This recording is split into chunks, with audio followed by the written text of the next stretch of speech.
మనమంతా చెప్పుకోవచ్చు, హిందీ మేరీ शान है, हिंदी मेरी जान है, हिंदी ही मेरी पहचान है, मेरे सांसों में हिंदी बसी है, हिंदी के बिना हिंद नहीं है అని మనము చాలా స్లోగన్స్ చెప్తూనే ఉన్నాము, వింటూనే ఉన్నాం. అసలు మన భారతదేశంలో హిందీ భాషకు గొప్ప ప్రాముఖ్యత ఉంది. ఒకసారి శ్రీ మహాత్మా గాంధీ గారు స్వాతంత్ర సమర సమయంలో మన చెన్నైకి వచ్చారు. చెన్నైకి వచ్చి ప్రజలను ఏకం చేయడానికి, ప్రజలను స్వాతంత్ర సమరంలో పాల్గొనేలా ఉత్తేజపరచడానికి హిందీలో ఏం చేశారంటే ఒక గొప్ప ఉపన్యాసాన్ని ఇచ్చారు. జనరల్గా మహాత్మా గాంధీ గారు హిందీలో మాట్లాడారు కాబట్టి ఆ ఉపన్యాసము ఆ ప్రజలకు అర్థం కాలేదు. ఏ విధంగా అయితే మన విద్యార్థులకు మాట్లాడుతున్నారు కాబట్టి అర్థం కావడం లేదు, అట్లా అర్థం కాల. అయితే ఆ విషయము మహాత్మా గాంధీ గారు తెలుసుకున్నారు. అంటే నేను చెప్పిన విషయము ఇక్కడ ప్రజల వరకు రీచ్ కాలేదు అని. ఏం చేయాలా? అప్పుడు చూడండి, మహాత్మా గాంధీ గారు తీసుకున్న స్టెప్ చూడండి. తనతో పాటు తన కొడుకు ఉండేవాడు దేవదాస్ గాంధీ. వెంటనే ఏం చేశారు మహాత్మా గాంధీ గారు? తమ కొడుకుని అక్కడే వదిలేసి, ఎక్కడండి? చెన్నై. తమ కొడుకును అక్కడే వదిలేశాడు, చెన్నైలో వదిలేసి ఈ ప్రజలకు హిందీ నేర్పడము నీ బాధ్యత అని ఒక బాధ్యతనిచ్చి వచ్చేసాడు. ఇక్కడ మనం ఒక విషయాన్ని గమనించాలి. ప్రతి తండ్రికి అమితమైన ప్రేమ ఎవరికి ఉండదబ్బా? ఎవరి మీద ఉండదబ్బా? తమ పిల్లలపై ఉండదు.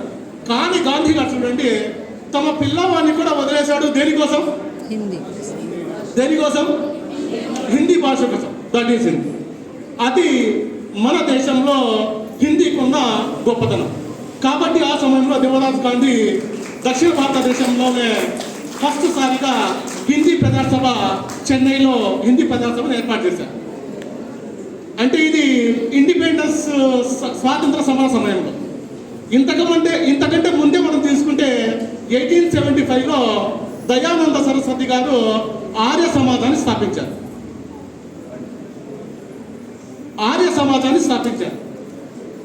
1875లోనే ఆర్య సమాజాన్ని దేశవ్యాప్తంగా ప్రచారం చేయడానికి ఆనాటి కాలంలో దయానంద సరస్వతి గారు చూస్ చేసిన భాష ఏదంటే మన హిందీ మాత్రం.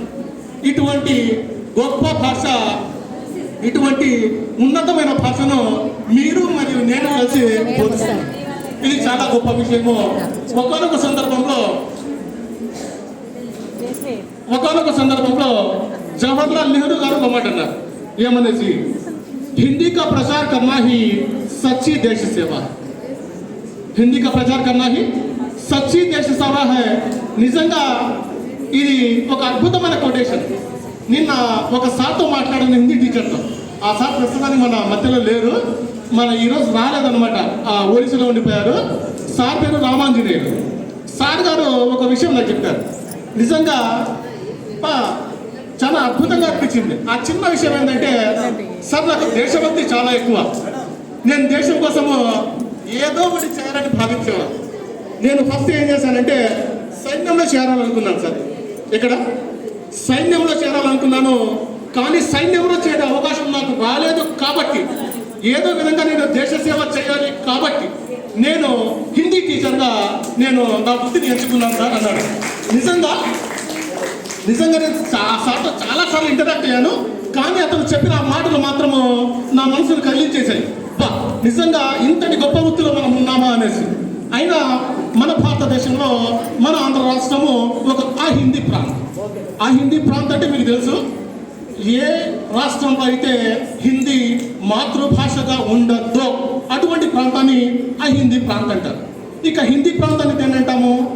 ఏ రాష్ట్రంలో అయితే మాతృభాషగా హిందీ ఉంటుందో అటువంటి రాష్ట్రాలను హిందీ ప్రాంతం అంటారు. మన దేశంలో మాతృభాష హిందీగా ఉండే రాష్ట్రాలు 11. అవి మనందరికీ తెలిసిన విషయమే. ఇక ఈ హిందీ భాష చాలా రాష్ట్రాలలో చాలా మందికి తెలుసు. కాబట్టి చాలా మందికి తెలిసిన భాష కొద్ది మందికి నేర్పిస్తే చాలు అనే ఉద్దేశంతో మన ఈ హిందీ భాషను దేశ రాజభాషగా ఎన్నుకున్నారు. ఏ భాషగా? రాజభాషగా ఎన్నుకున్నారు. మరి రాజభాష అనేది ఏంటంటారు? ఏ లాంగ్వేజ్ ద్వారా అయితే ప్రభుత్వ కార్యకలాపాలు సాగుతాయో అటువంటి లాంగ్వేజ్ని ఏమంటామంటే అఫీషియల్ లాంగ్వేజ్ రాజభాష అంటారు. ఈ హిందీని రాజభాషగా సెప్టెంబర్ 14వ తేదీనే గుర్తించారు. కాబట్టి నాటి నుండి ఎప్పటి నుండి 1949 నుండి స్టిల్ నౌ నేటి వరకు కూడా మనము ఈ సెప్టెంబర్ 14వ తేదీన హిందీ దినోత్సవం జరుపుకుంటాం. ఈ సందర్భంగా నేను ఇంకొక చిన్న విషయము చెప్పాలనుకుంటున్నాను. ఏం సార్ పర్లేదా? ఓకే, ఇప్పుడు సార్ ఓకే, థ్యాంక్ యూ.